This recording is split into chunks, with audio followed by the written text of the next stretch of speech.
All right.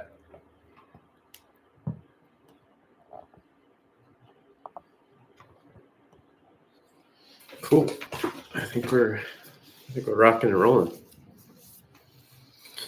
right. So today I wanted to talk about some of the cool new features of DaVinci Resolve Beta 20. I'm not going to go into super detail about all of them, just the ones that I feel are unique and exciting and relevant to me and my channel and the kind of stuff I do. I got some kind of white stuff all over my shirt. Oh my God. What an idiot. Anyway, guys, welcome to the chat. Trying to see if anybody jumps in here. This is the third time I've tried this. It keeps kicking me off. I don't know if it's my internet or what's going on. But yeah, we're talking about DaVinci Resolve, talking about some of the new features of pretty much their AI multicam feature, which kind of replaces what Autopod was doing for a long time. For my podcast, I use Autopod to chop up the video tracks and the audio tracks and kind of eliminate some of the silence and just switch camera angles, and whoever's talking, it'll cut to them. And what's cool about this new AI software in DaVinci, not only does it listen to your audio, but it'll also analyze your video, and it will see like whose lips are moving, and it'll see what's going on with them, and it'll analyze who's talking and who's moving, and then it'll cut to that angle. It takes a little bit longer to do that, but it is a little bit more advanced than something like Autopod. If you use that in Premiere, or if you use that like script, like I used to do in DaVinci. So now it's integrated right into DaVinci, so that's super cool. Also, we're going to be talking about the voiceover function, which has been updated and put onto a few different pages, both on the edit page and the cut page. So I'm going to show you guys what that looks like. So we're going to go ahead and share screen.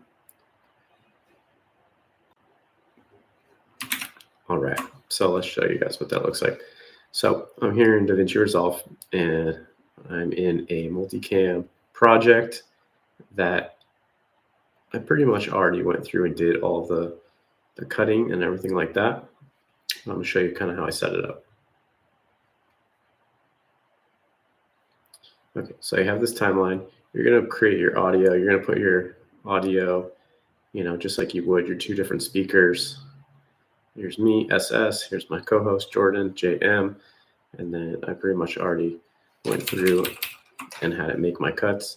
One thing you want to do is you want to make sure that your viewer, you have both your viewers up like this. And then you want to come over here and go into multicam. And when you do that, you're going to go ahead and see this multicam. And it's just like traditional multicam. You have your different angles. You can choose how many different cameras you have, whether it's, you got 4 or 16, however many cameras you have.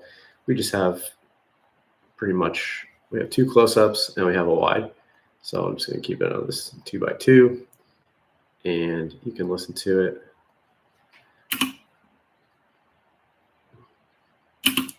So it can cut to my angle.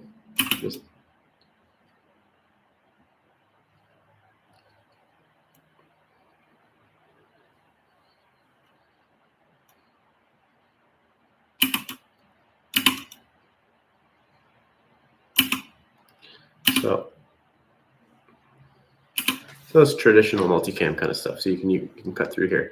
But what's new about this is you have this little icon right here, and that allows you to get this AI multicam smart switch. So it allows you to change different parameters, like how long your minimum edit duration is. So if you want, every second you want to cut, or depends on how, the attention span of your audience, I guess, and how long you want it to delay. Usually I bring this down to like, something like that. And then we can have it a little bit longer than a second, maybe every couple seconds, like every 2 seconds or something. It's probably good. Now you can automatically detect what your wide angle is, which is pretty sweet. And then, or you can tell it, hey, this is my wide angle. I have them all labeled already, so that's pretty cool. But usually this does pretty good. It can analyze the footage.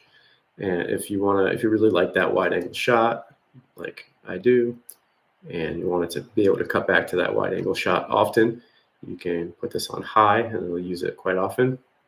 What's cool also is you can have it use wide angle for both your intro and your outro. So in the beginning of the show, we say hello. At the end of the show, we tell everybody to subscribe and we put up our logo. So I always have to go through and when I'm using Autopod, I have to find that intro and outro and I have to make sure it goes to the wide angle. So what's nice about this now is you have that little checkbox that'll find that wide angle for the beginning and ending of your show, which is great. So, in the meaty part of your show, in the center of the show, it's going to be preferring the close-ups, and then as you go towards the end of the show and the beginning of the show, it's going to go out to that wide angle automatically. So that's cool. That saves me a step.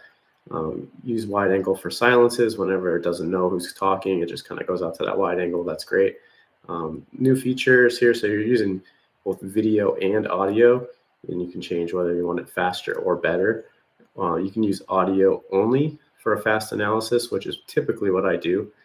But using the video is really cool because it analyzes actually the people's lips moving, and then you can go through and you can analyze. I pretty much already did that, so that's what this cut is, and it's going to create a sequence that looks like this. Let's see if it'll come up. Sharing my screen here on YouTube in this live stream. Hopefully computer doesn't crash, but I think it's doing okay. So it'll give you like this sort of a breakdown on your timeline. And I just color coded everything just to make it a little easier to understand. So I have my wide angle here. This is all yellow. This is my angle SS, my co-host JM, and then our audio tracks. And then on the top here, we got some B-roll and titles and whatnot.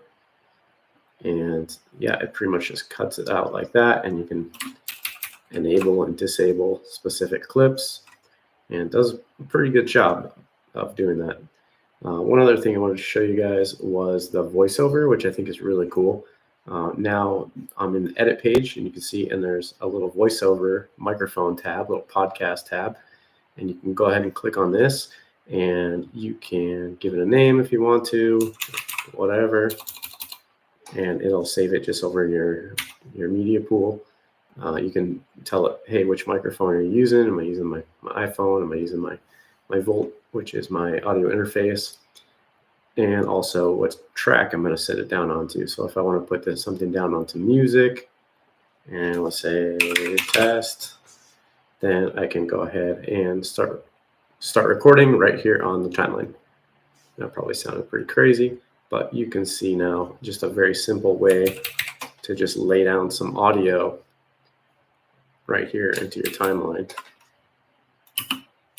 So I'm just gonna undo that because we don't want that. But say you have a timeline that has like a bunch of B-roll. I don't think I have one, but I'm gonna keep working in this one. Also in your cut page, it allows you to do this as well. Let's jump over to the cut page. You can see that there's also this new added icon, which allows you to just easily do your voiceover right in here. You can queue it up. You can get a 10-second cue, like a little countdown before you start going. You can record. You can stop. You have some AI tools to clean up your audio, voice isolation, dialogue leveler, stereo fixer. You have your headphone leveling. You can even integrate your script in here, and you can load your script and read it directly off the screen, which is kind of cool if you're, maybe doing something scripted or a voiceover. That's pretty cool. A lot of times I use this if I have a bunch of B-roll and I'm doing, like a voiceover and behind the scenes, and I want to kind of describe what's going on. So this is really cool that it's just right here on the edit page or the I think it's actually better on the cut page than it is on the edit page. There's a little bit more options on the cut page. Like here, you can change your audio source. Here's your countdowns, 3 seconds, 5 seconds, and then where that file is being, saved on your drive.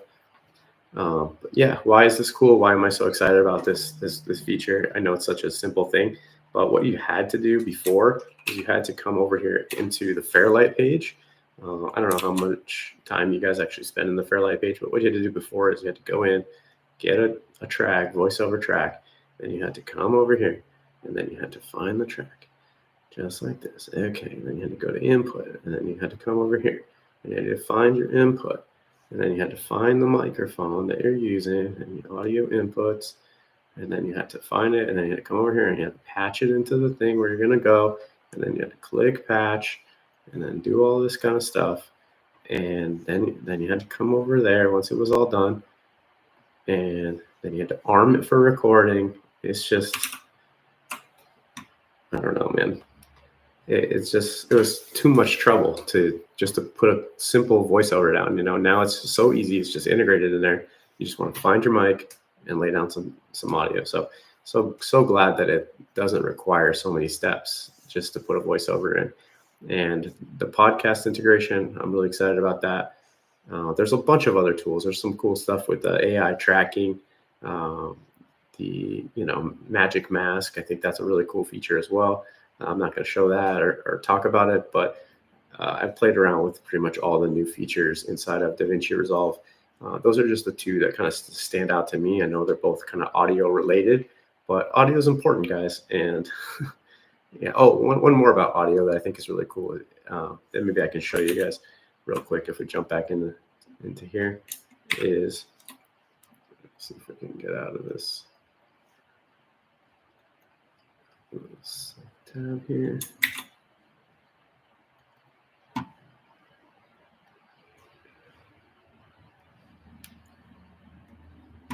Was it stuck in this?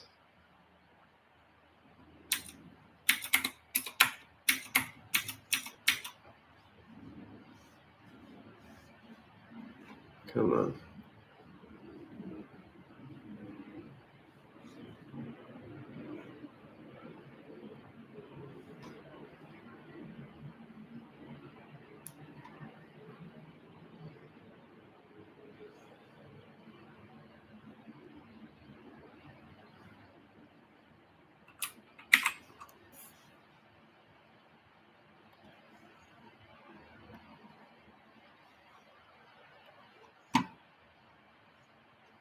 I'm going to have to quit DaVinci just to show you this here. But essentially what it does is it allows you to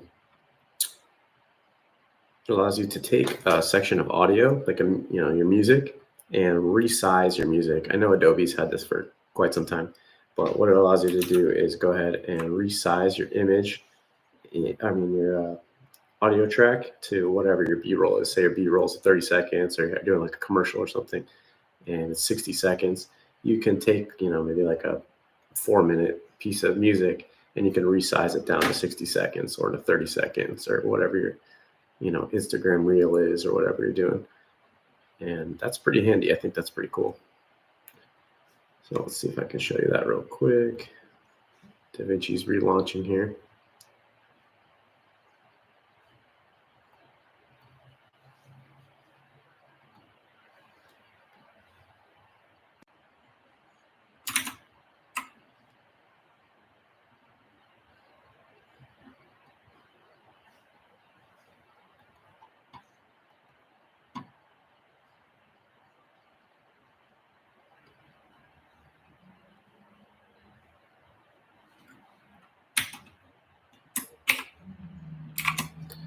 So how you do that is you have a timeline, and then you have some music. Just bring some music in here.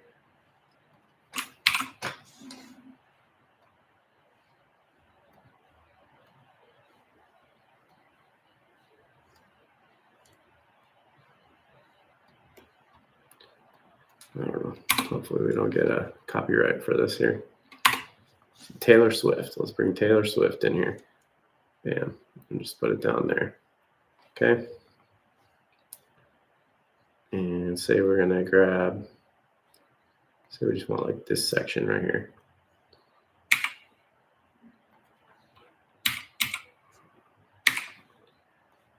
So I'm going to grab a small section. Let's make a new timeline.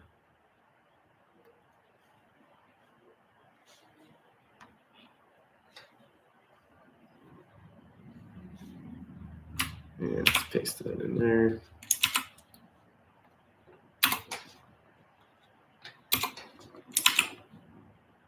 Okay, so we have like a shorter piece of content here. It's like a couple minutes long. Let's just trim this up a little bit.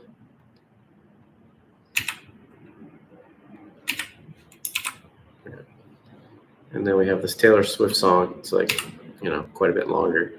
We want it to fit this piece of music here too. So what you can do is just take that audio, come up here into your inspector. There we go, inspector. And then in your audio tab, you have all your other stuff like voice isolation, dialogue leveler, and then you have this AI music remixer, which is pretty cool. So we're going to open that up. That allows you to mute certain parts. Actually, that's not it. That allows you to like take out dialogue or drums or different things. It's this one here, AI music editor. So what you're going to do is you're going to live trim. You're going to turn that on. That's probably the best way to work with this. And then you're just going to go ahead and resize this to the size of your edit. And then it's going to go through. It's going to do its thing. So right now it's initializing. It's listening to the song. And it's going to take that, whatever that is, 4-minute Taylor Swift song.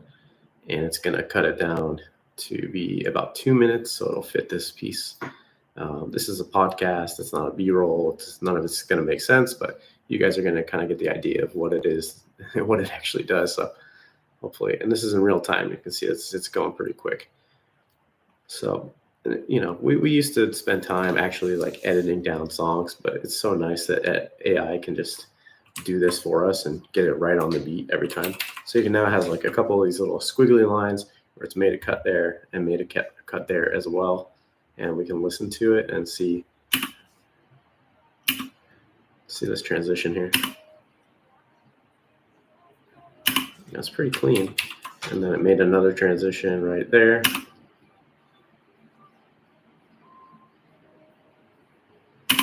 Pretty good. So say you didn't like that transition, you can go ahead and you can pick a few different, like, oh, here's only one cut, or maybe this one, this number 3, that has another cut later in the end. But I mean, I think it does a pretty good job of cutting right on the beat when it needs to. So, I mean, you can't even tell. That one's a little harsh. I think this one, I think that one's probably the best one we had, where it has this cut right here. Let's check out this cut. It's like right on the lyric. It does a pretty good job. And then it's just, you end of your song. So now you've cut down your B-roll. Imagine this is like some sort of montage or sequence or something. And you just had that longer B-roll. You needed it to fit into 2 minutes. And, it kind of ends up doing what it needs to do. So those are, all a bunch of different AI tools that DaVinci Resolve has, I think that are pretty cool. And just wanted to make a quick video about and spend some time talking about. So anyway, guys, thanks for hanging out with me. Gonna maybe use this as a reference because a lot of people comment on my older video that I made about AutoPod and some of the other AI tools that I use inside of DaVinci. So yeah, hope you guys enjoyed this. If you don't have the studio version of DaVinci, I don't think these tools are available to you. Highly recommend getting it, or just pick up a Blackmagic camera. This video is not sponsored by Blackmagic or anything like that. I just love Blackmagic's software and their tools and their cameras and the whole workflow, and just think it's really, really great. Anyways, thanks again for hanging out with me in this live stream, guys. Maybe I'll do some more stuff like this when I have time. Kind of saves me the editing, and it's kind of raw and off the cuff. And I got a bunch of crap all over my shirt, and I don't know what it is. But anyway, chill, guys. I'll see you. I'll see you next time.